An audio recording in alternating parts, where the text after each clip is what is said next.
Hey guys, Angry Old Man here. Well, the mum was today. I finished. That's about all I can say.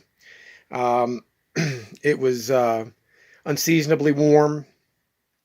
There were quite a few DNFs. For those of you not in the running world that may watch this, that's a did not finish. Some people did shift over from the full to the half. Um, but it was not probably the most comfortable day to be running 26.2 miles through a population center near a interstate and major highways. So it was pretty warm at some points. Um, my family still has not completely recovered from this flu crud thing, as you can hear occasionally as I bark here. Um, I we started the race off. Everything was going just like we planned. I was feeling great. I wasn't feeling, fatigued or challenged. Um, it was a good start. Um, I got through the first 10 miles. I was spot on my pace. I couldn't have been happier out to about um, the half marathon mark. And that the half marathon, but from the half marathon point on this course to about mile 17 or 18 is one of those your hopes get up, your hopes get down because it's a little bit dynamic. So I wasn't real worried at the first part of that. Where I was dragging just a little bit. I was still holding in the ballpark. It was, what few seconds I was losing were going to be easily made up after I broke out of Ritter Park on the second lap. Um, then after getting to mile 15, everything was going great. I got to right about somewhere, I think it was about mile 17. You can actually, if you look at my Strava, you can go and you'll see um, some of the where I had a pretty bad coughing fit, um, and it just every time I tried to push my heart rate up out of its sort of comfort zone and buy back a few seconds, it would trigger another coughing fit, and one of them was pretty bad, and it kind of I thought I was going to have some problems. That wasn't the worst of it. I was okay. I was like, all right, I can hold here right between 750 and 805 miles, and still, give a really hard push in the last 5 to 10K and make that up. Not a real problem. And then I took a cramp in my left hamstring, and it was a cramp in my left hamstring, and it was a cramp down in the front of my shin. It actually, my toes on my left foot were cramping up too. It was just a pretty vicious one. I had some electrolyte tabs, and I took those to try to soothe it. But it just wouldn't back off. I sort of slowed down for just a little bit and sort of long strided some steps to stretch it out, and managed to get back moving again, but I just couldn't get up to pace. If I got up to pace, I was coughing, and as I was pushing up to pace, I could feel the cramp wanting to fire again. So I basically just hydrated with Gatorade, and I hydrated with water. And I basically exhausted all 8 of my Martin um, energy packs and all the ones I carried with me, all of my electrolyte tabs that I carried with me. I basically just used everything I had, trying to get everything back under control. Um, I when I left Ritter Park, and hit the main road again. I gave it one little effort to really just sort of, okay, maybe if I can wind back up, but that just wasn't going to happen.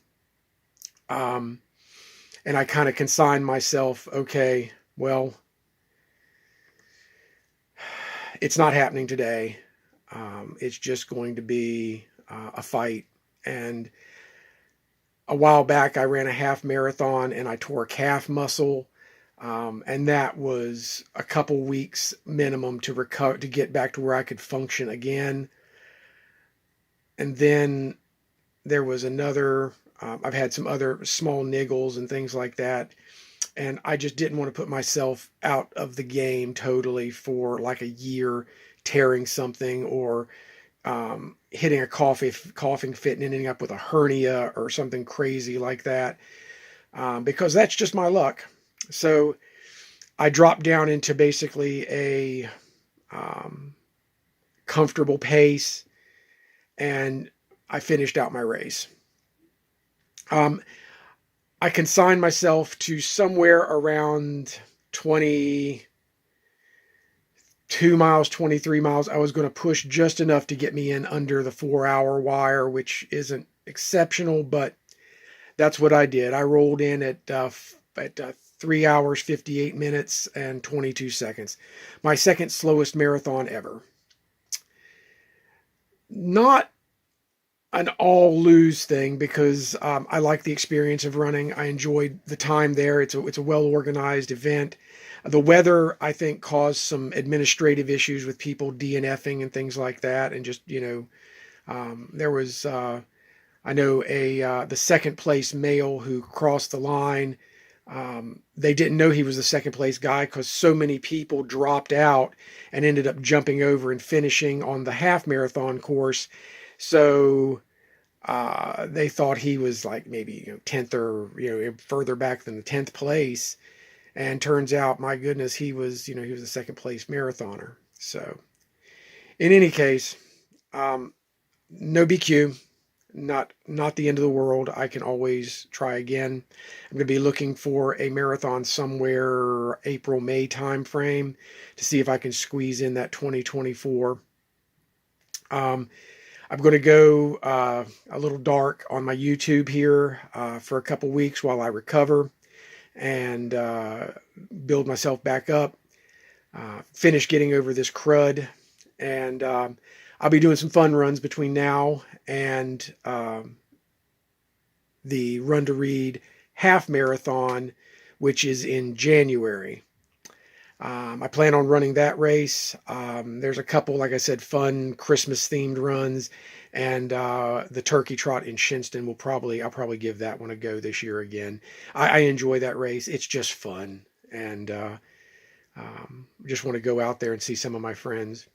Great job to everybody who did run today. It was very challenging. It was just very challenging all around with the heat.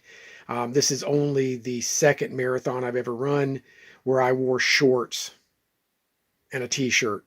Every other one I've ever run has been in Under Armour tights and a long sleeve Under Armour hoodie. So that'll give you an idea of the conditions in November. On the upside, because I think maybe there were some DNFs, and despite running my second slowest marathon ever, I came in second in my age group, which was absolutely amazing. My little trophy here is pretty awesome. It's right there, my little trophy for second place in my age group. And of course you got the finisher's medal, but I'll have some pictures of those up as well. I do want to thank everybody for your encouraging words. I want to thank everybody who has set an enviable example for me to follow. There's a lot of you out there. I couldn't name all of you, but I do thank each and every one of you. I'd like to congratulate Mark Sutek for finishing the 100-mile race, the rim to river, river to rim 100-miler in the New River Gorge. That is a seriously challenging race. He completed that in just like seconds over 25 hours. That is an amazing, amazing effort. Emily came in ahead of me on this marathon, and good job to her. She also managed to grab a second place in her age group. But today just wasn't our day. And, that happens. You have a bad race. You have things where, like the cold, the flu thing, the weather, just everything just kind of conspires against you. And you just, you can either throw a temper tantrum and blame the universe, or you can just say, well, it's a good learning experience. And as one good friend mentioned, that living to fight another day is much better than wrecking a running career by tearing a major muscle like a hamstring, or tearing a tendon or something in your knee. So in any case, thank you all. I know this video was a little bit long, but I do appreciate each and every one of you, and I hope you have a great day. And as I always say, run angry, my friends.